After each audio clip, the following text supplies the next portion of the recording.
Hello, people. You're welcome to ProUp Masterclass. My name is Tola T.A. Alabi. And in today's class, I'm going to be talking about business. And um, after about 2 decades of running a design and brand consulting business, I find myself in a position of um, advising a lot of younger business startups, especially in the creative industry, about business. And I think over time, one of the most heartbreaking things I get to see is when I see young businesses lose hope very early. I see a lot of people that are on the path to building very strong, successful businesses lose hope, and they throw in the towel, and they tell themselves, oh, this business is not doing well. A lot of them quit their businesses and go and take regular 9 to 5 jobs, which they end up hating. And I want to take this class to talk about 5 steps to building a successful business. And if you're listening to this, you are a business person or you're an entrepreneur, I want you to listen closely, because I realize that the yardstick through which a lot of people judge whether their business is doing well is very faulty. A lot of people have very faulty um, measures for business success. So today I'm going to be talking about my 5 steps that you should be able to recognize um, if you are trying to build a business. 5 steps that every business should go through in um, in driving towards that place that we can identify as success. So the first step is to be official. To be official, and what I mean here is the first step towards business success is to make everything official. Is to get your business registered. And for those that have listened to me on ProUp Masterclass, a lot of my earlier content where I was talking to people that are running graphic design businesses, creative businesses, it doesn't have to be graphic design, but any business at all, is make it official. Get your business registered. Very important that we get our businesses registered. It's one thing to be competent, and it's another thing to be corporate. It's one thing to have the skill to do something, and it's another thing to be registered, to be recognized by the government as a person doing something. So you see, it's very tempting for somebody who has found a particular competence, whether it's a trained competence or an innate competence, a competence that you have by virtue of your talent, to just feel I might as well just start working with people um, and getting paid for what I do. I know how to sew. I know how to sing. I know how to draw. It's very easy to just set up shop and just say, oh, I can draw this for you, pay me this. It's very informal. It seems like a quick way to start earning money. And a lot of times it's how we start.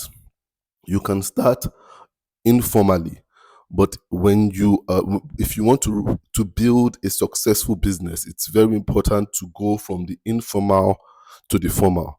And the formal thing to do is to get your business registered. Get your business registered. If you want to start with registering your business name, yes, you can start with that, but then you must lead it on. You must take it to the level of getting your business incorporated. You understand? Register it as a limited liability company. Very important. So if you want to start with a business name, that's good. But I'll always advise that you look towards getting it registered as a limited liability company.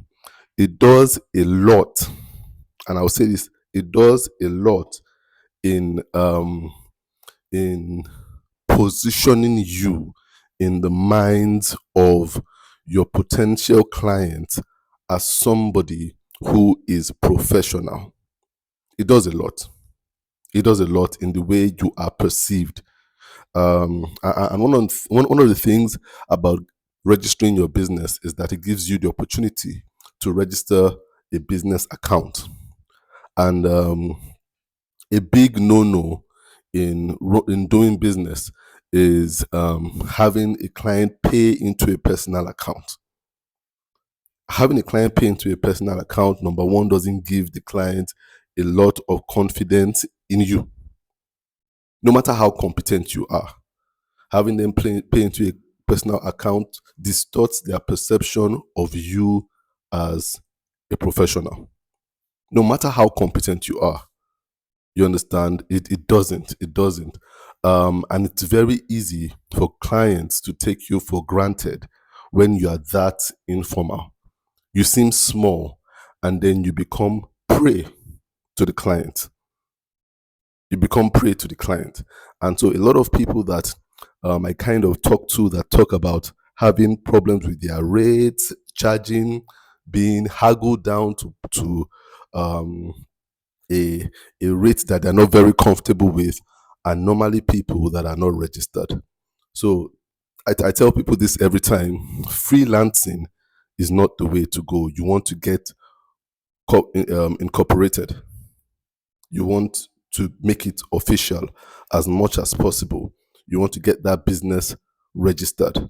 You can start out freelancing, but don't stay freelancing. It can be very frustrating when it comes to client interaction and getting the respect you desire as a business when you are freelancing. So I would say get your business registered. Very important that you start with being official. The second stage of moving your business towards being successful is being operational. This is the second thing you would have to do. So once you got your business registered, the next thing is you go to the stage of operations, being operational. And what this basically means is getting to work. Getting to work. So, and I would say this: a lot of people, when they go into business, they have this illusion that once the business is registered, the next day, what they need to do is to chase profit. But no, profit doesn't come yet. Profit is not what you should focus on yet. Next thing after being official, getting registered, is being operational, getting to work, showing that you can work.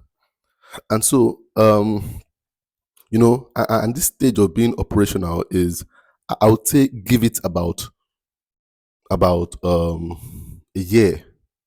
You understand? A year, 2 years. Dedicate it to working. And that's why I'm not a big advocate of telling people don't do free work. I don't tell people don't do free work. I kind of ask, who am I talking to? You understand? I ask person, who am I? I'm more concerned about who I'm talking to before I say don't do free work. If you are just starting out a business, you will do a lot of free work in your operational stage. And you should do a lot of free work. When you register a business, the next thing is to start to work, is to be eager to work. Eager to work. Very important. And being eager to work means doing free work. You will do a lot of free work.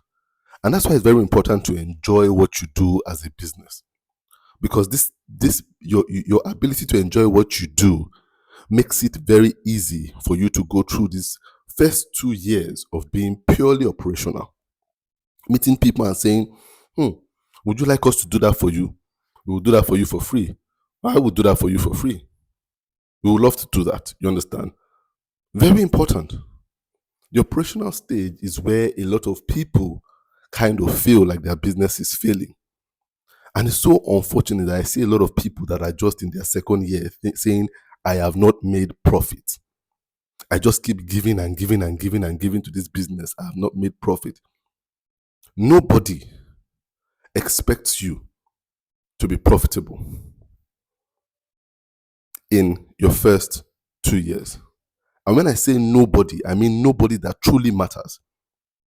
And when I say nobody that truly matters, I mean only two sets of people. You yourself, the person within you, shouldn't expect you to be profitable within the first 2 years. And number two, the government doesn't expect you to be profitable as a small business within the first 2 years. Does it? And I'll tell you how I know the government doesn't expect you to be profitable. Because once you incorporate a business, there's something called tax returns that every company ought to pay.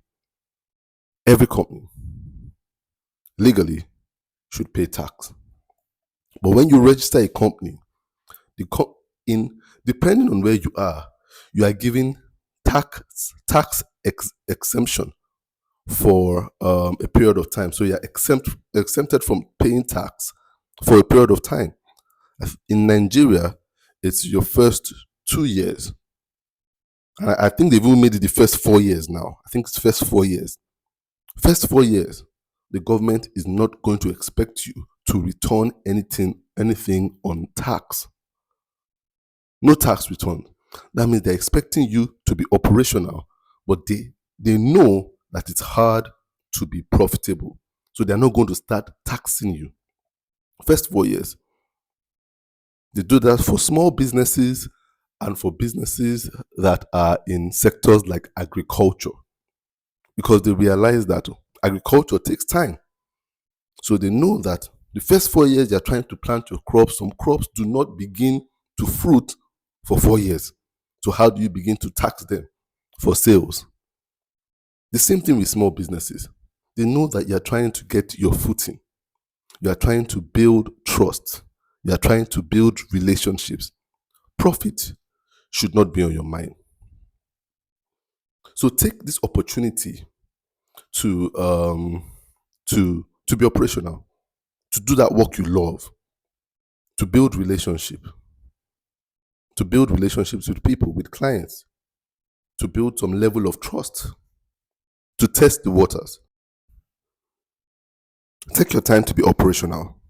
A lot of times, the people that put pressure on you about profit are the people that really don't matter in the success of your business. Number one, family.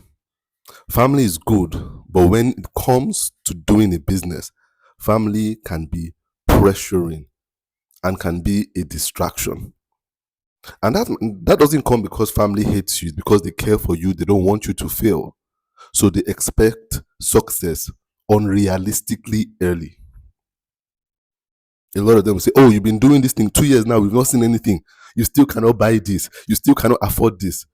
But then in reality, during your operational stage, you should be more concerned with doing the work. It is what I call the sowing stage. It's not the harvest stage. A lot of people want to harvest the night after they have sown. No, I really believe that any business that's heading towards success should spend time in this operational phase.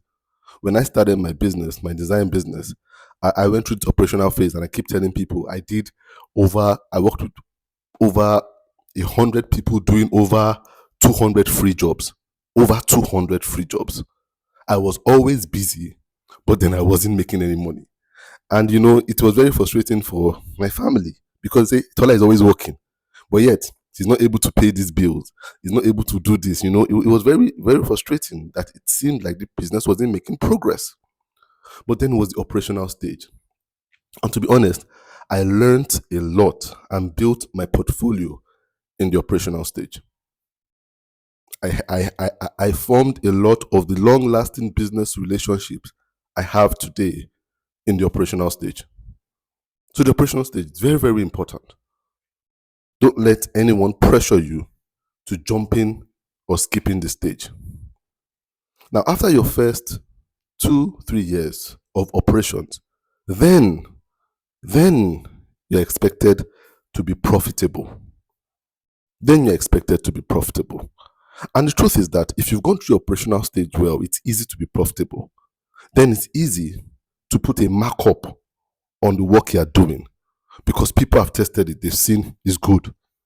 People have social proof because they've seen other people work with you, they've seen your portfolio. That's called social proof. A lot of people want social proof. Who have you worked with before? Can I see the work you've done before?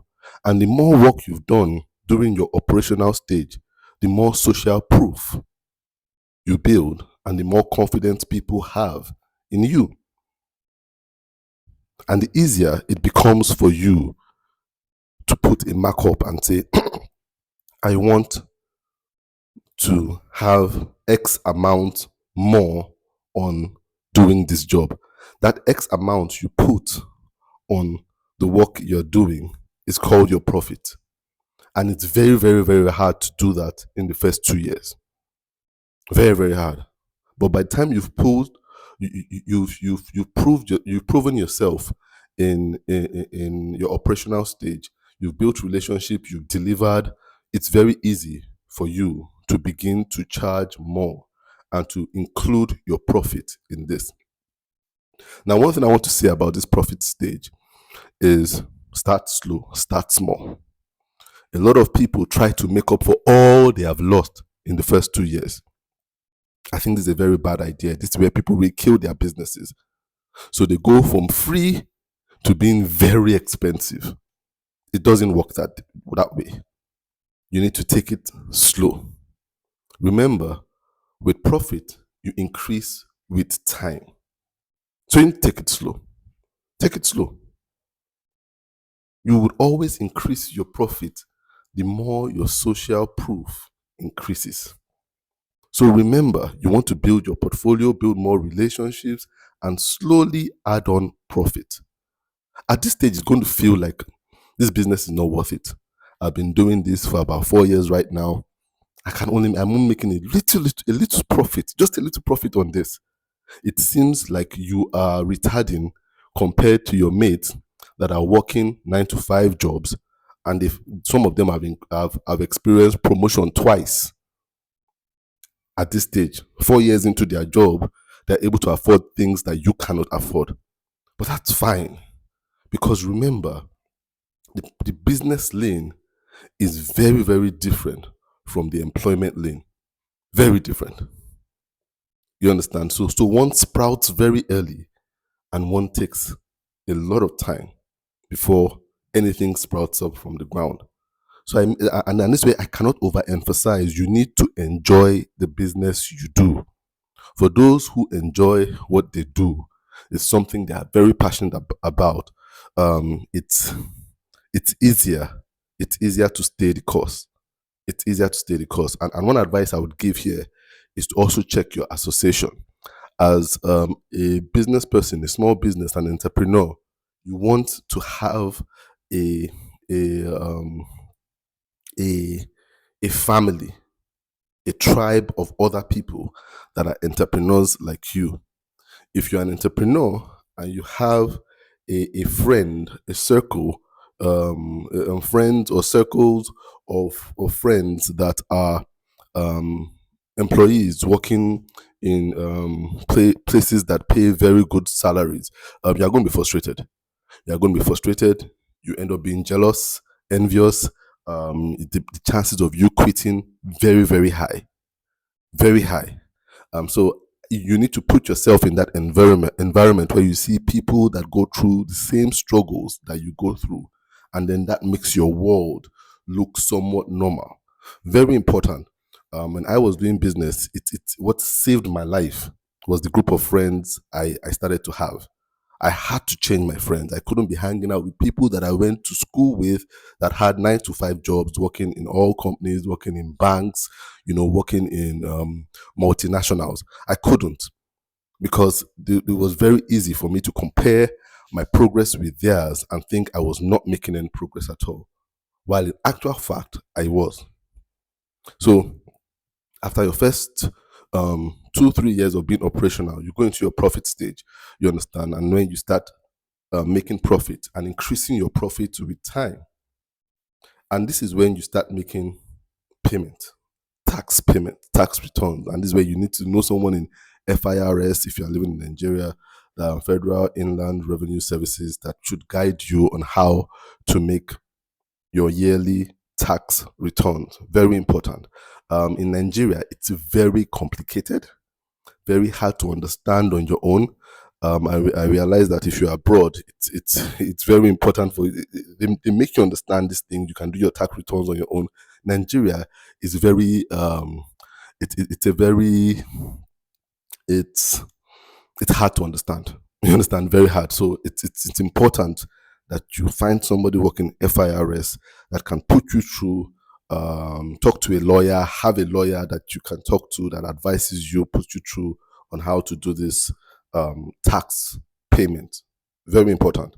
Um, the the fourth thing after you have gone through this stage of being profitable, and there's no after being profitable, this is something that goes on for a long time.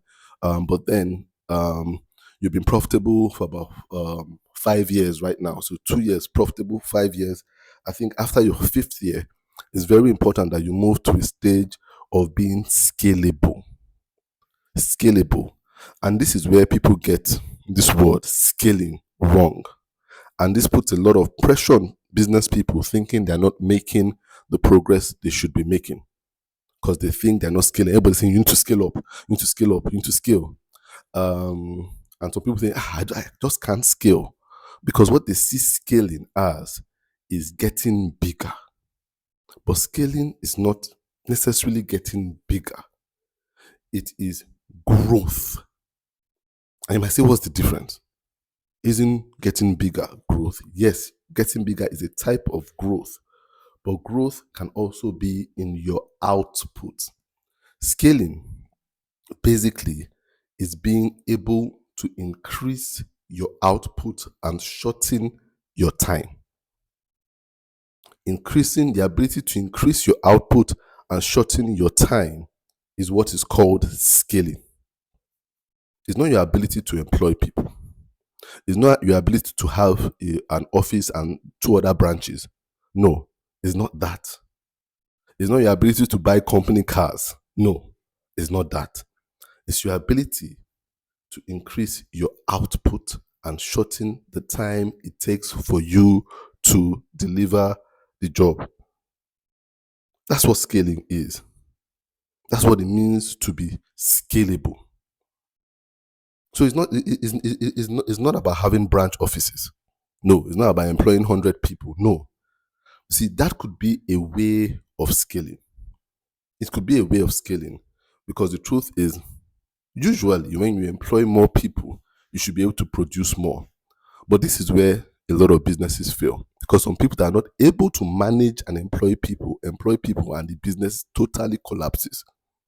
It could be a very risky thing employing people, and not everybody can do it. So some people, in a bid to scale, go and borrow money.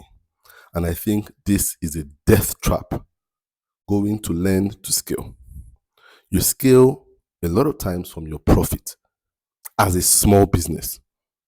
If you're a bigger business, you understand, you can approach the bank and go for loans. But then that's a different subject matter entirely.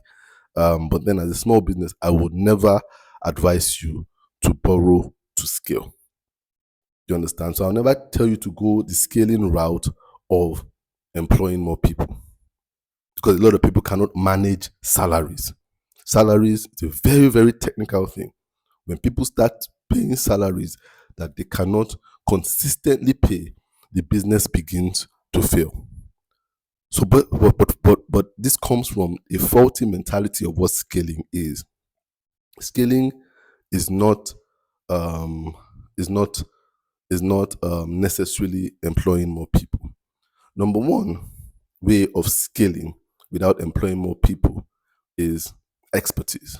When you build expertise, you are able to work faster and shorten time.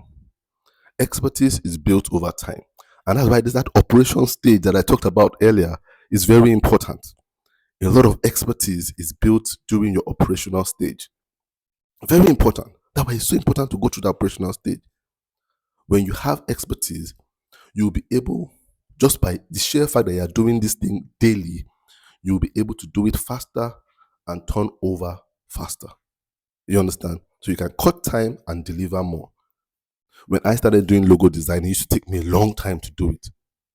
But then when I got into my first 2 years of being operational, it took me very little time because then it became second nature, that designing of logos.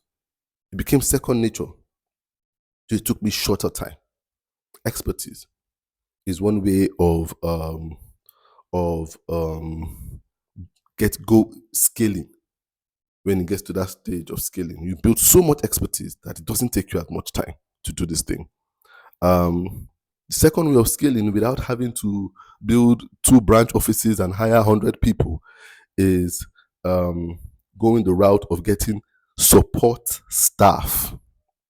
Support staff. Now, I must emphasize this. Support staff. What does it mean to have support staff? A lot of people think of having full-time staff. That is very costly. What you really need are support staff. When you start making profit, and this is where your profit comes in, your profit should come into building your expertise.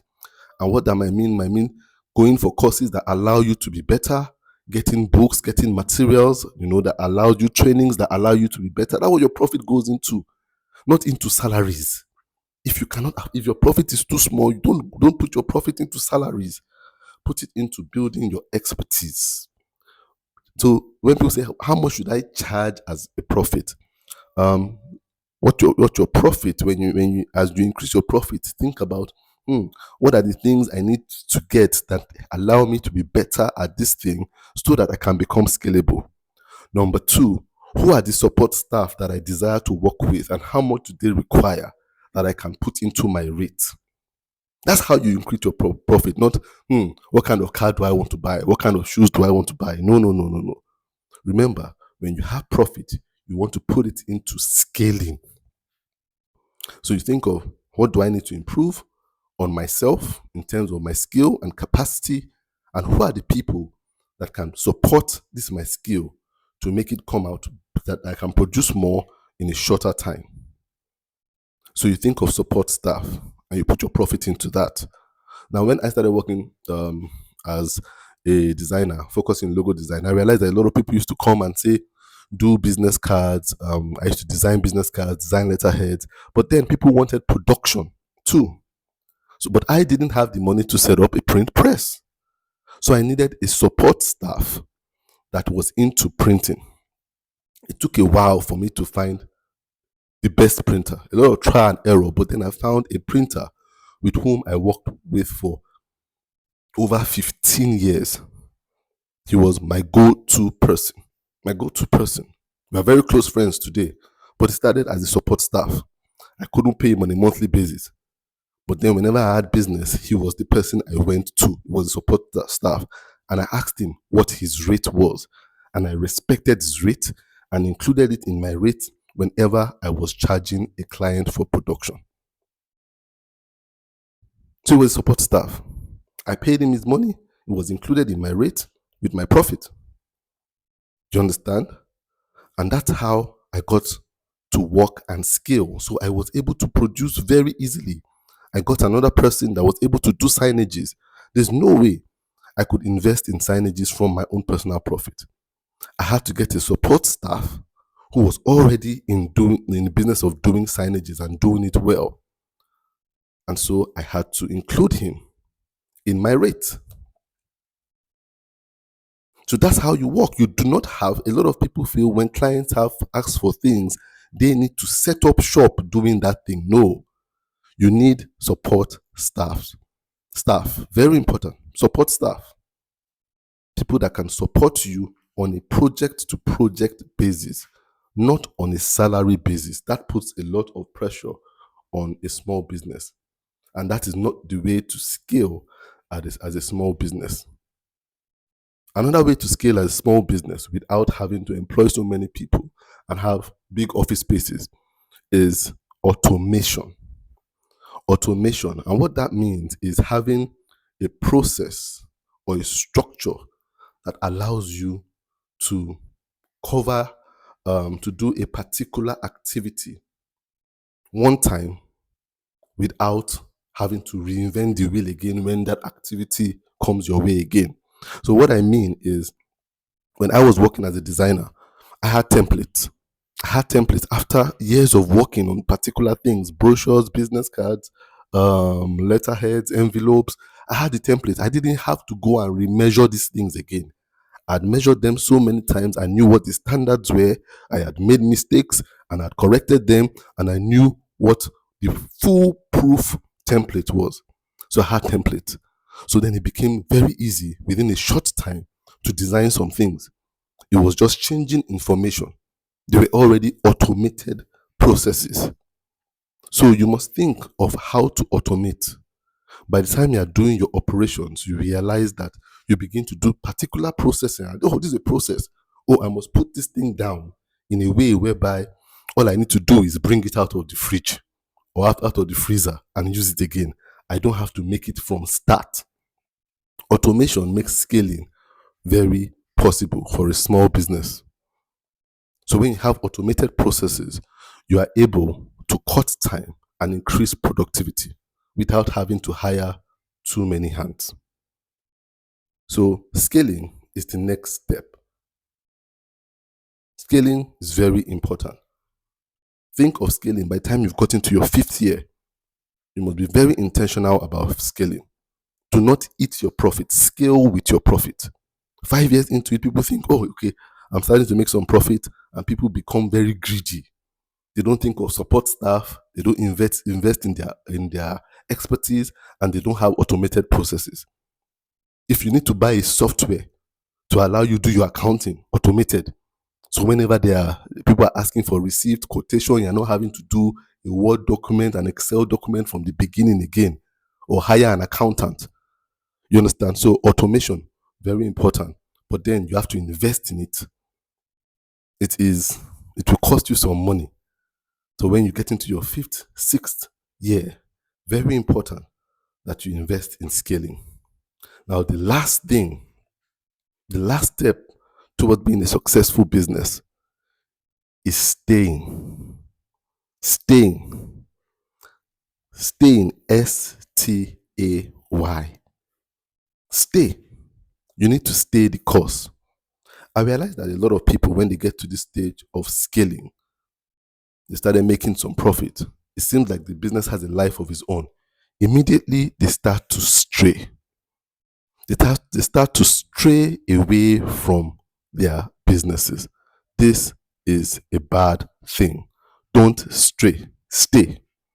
Very important that you stay. Stay with your business. And in your 5th, 6th year, stay. Stay for 3 more years. Stay till you get into your 10th year. Because I see a lot of people start to stray. And what I mean by straying is they start to set up other businesses. Start to set up other businesses and say, okay, I have this one. They kind of get bored with it and say, okay, now I have this. I must go into these multiple streams of income. It's not yet time. Stay with it. Stay with it. Become the face, because this is when your business now needs a face. You need to become that face.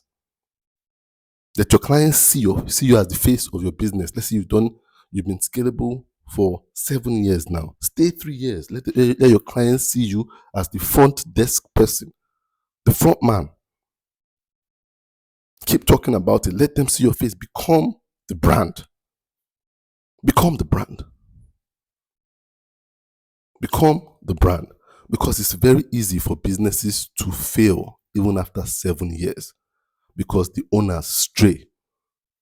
They just put somebody else in charge to be a manager, and then they start traveling and doing other things, and then the business begins to fail. Become the face, become the energy. Stay there 3 more years and develop the culture. that you've built over time. Stay there. Stay 3 more years. Get to that 10th year. Get to that decade of doing a business. Because after 10 years, if you've successfully been able to stay official, you've successfully been able to stay operational, you've successfully stayed profitable, you've successfully stayed scalable, then you are a successful company. Then you are successful. You are able to stay 10 years doing all these things. Then you go to a point of being an authority in what you do. Then you can step away and do what other things and just come and monitor this baby. If you feel like doing that, you understand. But then you realize that the business begins to run on its own. Now you can begin to win the business of your serious attention. Then you become an authority. Then you can go about saying, I've been running this business for a decade, over a decade right now. Over a decade. Does something to people's minds when you tell them you're doing something for over a decade. Immediately they put you authority status. But when you keep saying, oh, I've been doing it for 7 years, 9 years, it really doesn't hit home. It has that auditory effect over a decade. Works magic, I can tell you that. It looks good on your brochure. It looks good, when you're talking, it sounds good when you're saying it. You feel more confident. And the truth is that it works wonders for the business. Then you can begin to win the business and do multiple streams of income, going into other businesses. I see people trying to do multiple streams of income when they should be in their operational stage. And then they have 2 or 3 businesses fail at the same time.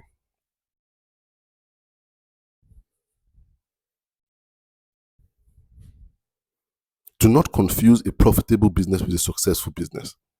Some businesses are profitable very early. First year, they become profitable.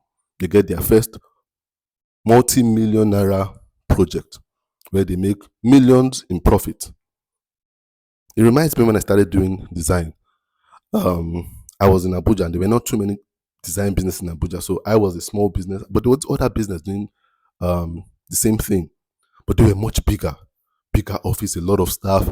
They were getting a lot of the jobs from multinationals, working with ECOWAS, working with big banks, working with But then 2 years later, I was still in business and I looked out for this very company in Abuja. They had gone their separate ways. They didn't exist anymore. Their portfolio, nowhere to be found. They were nowhere, but they were like a Goliath in my way. I felt like, how should I be going into business when these people have taken all the clients? And before I knew it, some of their clients started working with me. Some of their clients. I started working with some of the schools they were working with. And I looked at it. So there was a time I looked at it, I was like, wow, these were the people that seemed like they were the biggest, most successful design business in Abuja then. But look at now, I'm working with their clients 7 years later. The truth is that they were profitable. I had become successful. So I hope someone finds this podcast encouraging. And don't give up on your business. Remember, your business is going through stages. Be aware of the stage you are and stay focused as you build a successful business.